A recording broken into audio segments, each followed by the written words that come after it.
So, as we start to look at the general overview of how labor markets work, we're going to start on the demand side. And in following chapters, we'll really dig into labor demand. And so we won't do a whole lot of details here beyond a lot really of review of what we talked about with demand for goods and services in principles. But it is important as we start to look at the demand side of the labor market. We remember that the firms are the ones who are demanding labor, and it's key to our discussion of how they operate in the labor market that we keep in mind that they're also operating in two other markets. So firms have a lot going on, and they got to watch them all, and they got to operate successfully in all three markets to really be a successful firm. Um, so they're operating in, of course, the product market. This is where we focused a lot of our time in principles, and so that's where they're putting prices on the product and taking cues from their consumers, understanding what their consumers are willing to pay, and working with those who are demanding what they produce.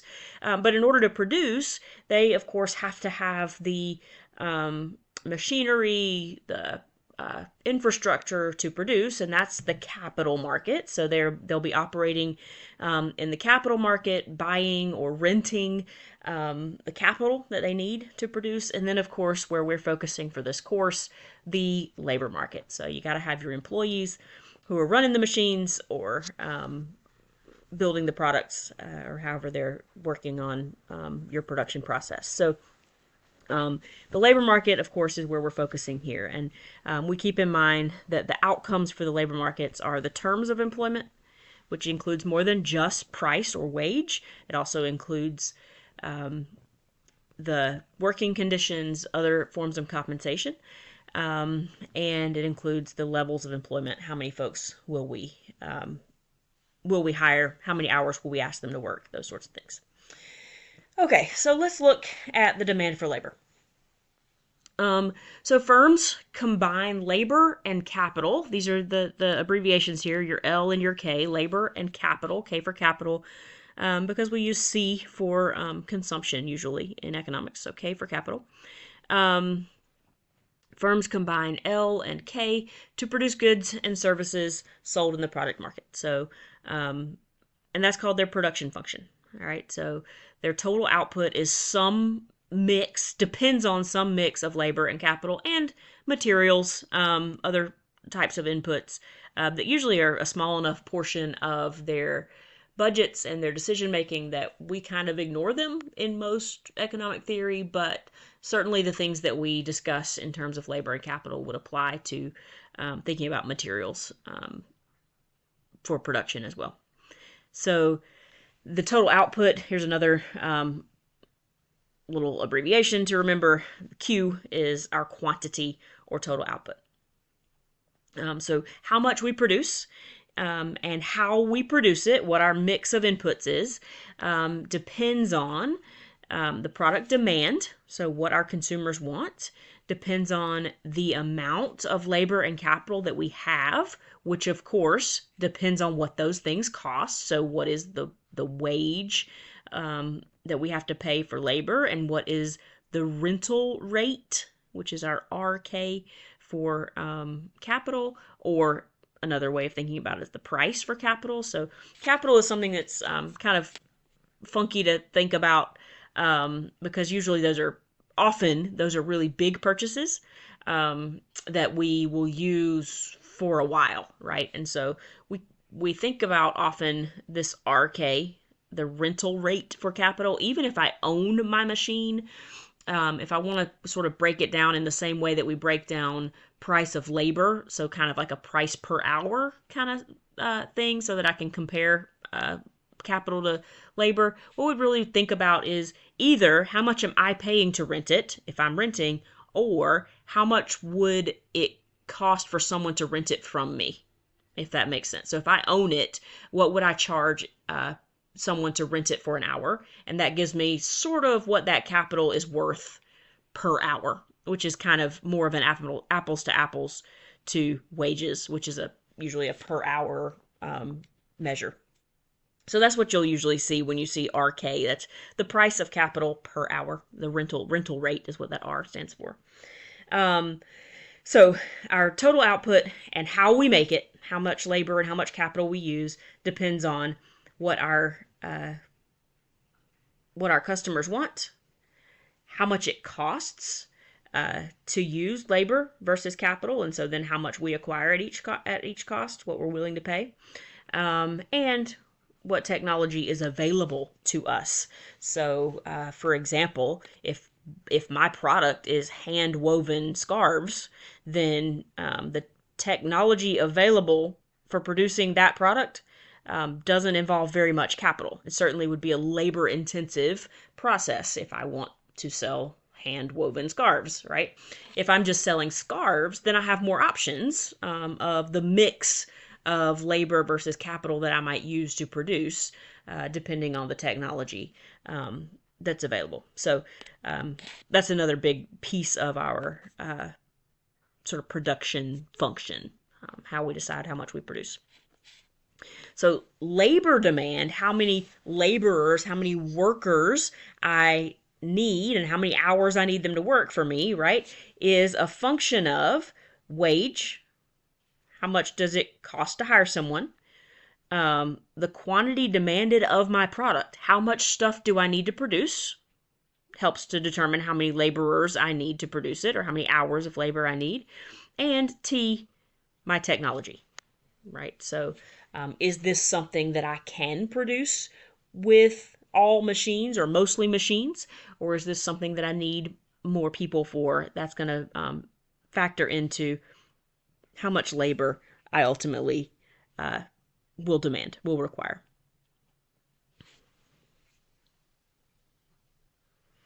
So for much of our discussion going forward, it's real small and down here at the bottom like it's not important, but this is an assumption we'll make is as we're just focusing on the labor market and not on the other two markets that firms are operating in, we're going to assume that our technology and our level of output are held constant.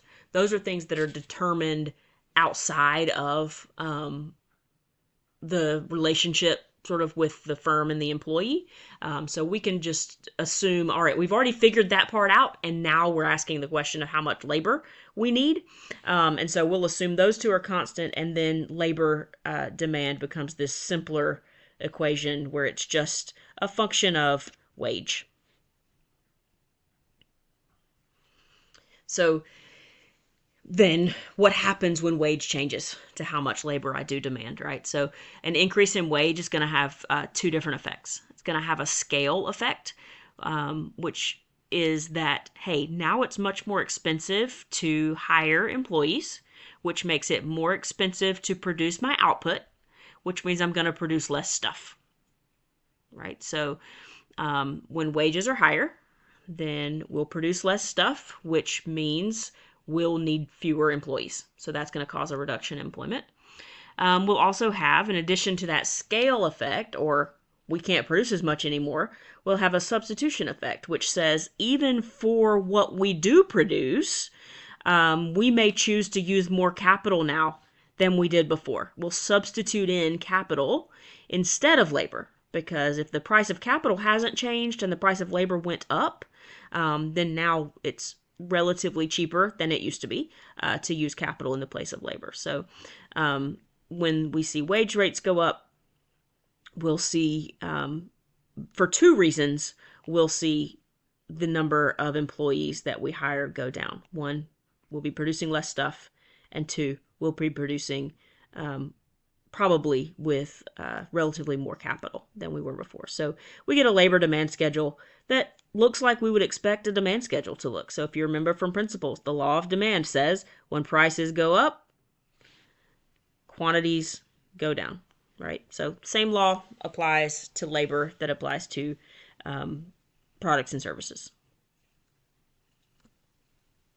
So if we were to graph that thing, we get a demand curve that's downward sloping, just like we would expect to see from everything we know about demand from a principles course.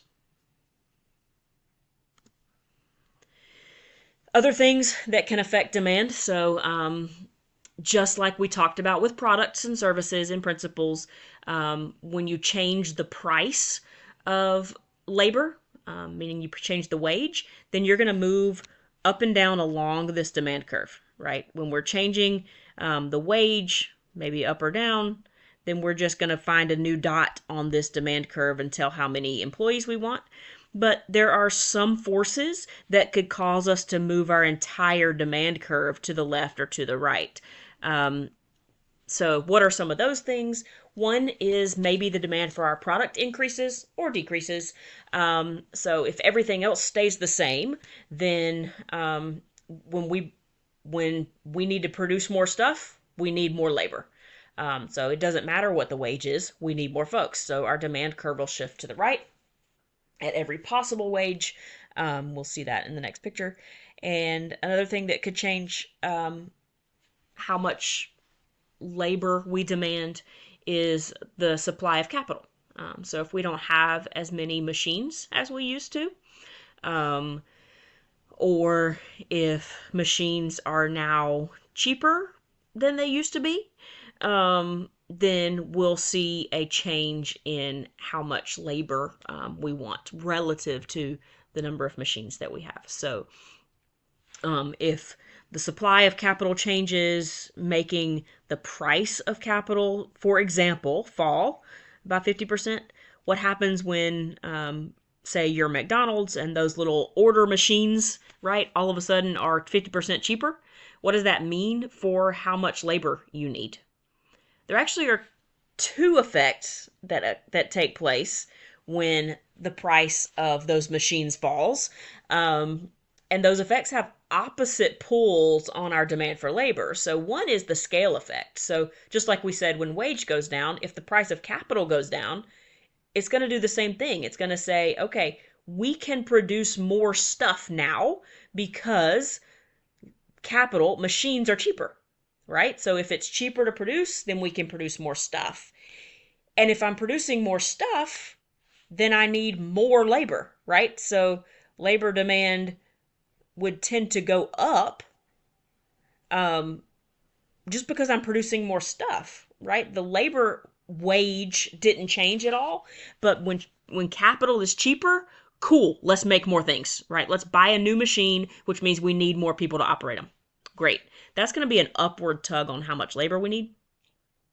But the opposite, which may have been your first thought, this is maybe the more obvious thing that would happen to our labor demand, is the substitution effect. All right, so we've got the scale effect and the substitution effect. The substitution effect says, all right, so the machines are cheaper. I'm going to lay off some people and use machines instead, right? And so that's going to tend to drive down our labor demand, right? So we've got these two effects that are both happening at the same time, anytime the price of capital changes. And what actually happens to our labor demand really just depends on which one of those effects is stronger. So here's a picture of what would happen to labor demand if we end up having the scale effect dominate. So, and this is really, which one dominates is a question of your production process and your production function. How were you producing to start with? What are you producing? So this is not necessarily an obvious answer for every firm every time. It's really dependent on what else is going on in your firm. But if we do see, this is what the way we typically think about or look at this is, okay, rental rate of capital went down. So RK went down. And at the same time, demand for labor went up or moved to the right, like we see in the picture here. What does that tell me? All right. So these are the things we would observe in the economy. We would just notice rental rate went down and demand for labor went up. Okay. What does that mean? That means in this particular industry, clearly the scale effect dominates, right? Because the scale effect is the one that says we're going to need more machines and more labor. now that machines are so cheap. We're just going to produce more stuff, right? So if I see the demand for labor shift to the right, then I know the scale effect dominated. On the other hand, if I see the demand for labor shift to the left, like in pane B here, it tells me that the substitution effect has dominated, that here we're not necessarily going to produce a ton more stuff because of the rental rate of profit of capital going down. Instead, we're going to switch how we produce stuff, and we're going to need fewer people and more machines. All right, so these are important things to wrap your mind around. So if you need to pause the video and write these things down and play around with them a little more and write down what it is you understand about how they work, right? The scale effect and the substitution effect. Those are important concepts that we will continue to return to. So make sure that you're able to understand and wrap your mind around those. All right, the last thing we'll touch on here in our sort of really high level overview of labor demand is to remember that we can look at this from multiple levels or with multiple sort of different sort of scopes of how we're analyzing labor demand.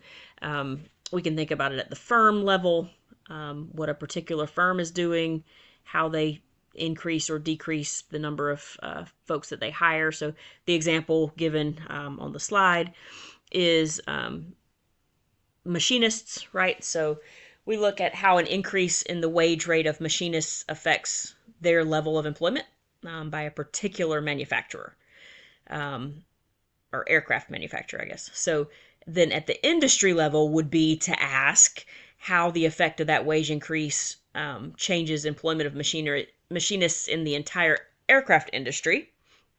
And then lastly, we could look at how the wage increase affects the entire labor market for machinists in all industries, not just aircraft industry. So again, just usually you're not going to be looking at all three at the same time, but you could look at a phenomenon and ask how it affects each of those sort of markets or levels of market of demand. And then just lastly, we also can think about, and I think we touched on this some in principles as well, we also can think about the short run versus the long run. So in economics, we don't define those as any specific period of time. However, we define them in terms of the flexibility of the producer. So the short run is the period of time in which an employer finds it difficult to change how much capital they have, to substitute capital for labor. Another way of saying that is something in their production process or the production function is fixed in the short run. And the long run is the period of time in which you can change anything you need to change.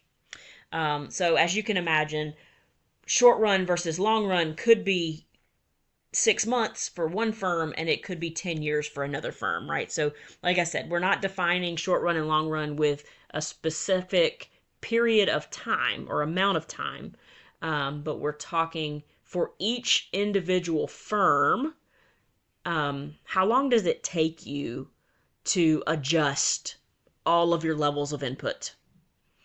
Typically, labor is much simpler, much quicker to adjust. I can just tell somebody to go home, and I've cut an hour from my payroll, right? And capital is usually the one that takes a while to adjust. I can't just change the size of my building an hour from now when I decided today that I needed to do that, right? So it's something that's going to take me a little longer to maybe raise financial capital, plan for, and make happen. And so however long that takes to be able to change my level of capital, that's what we would call the long run.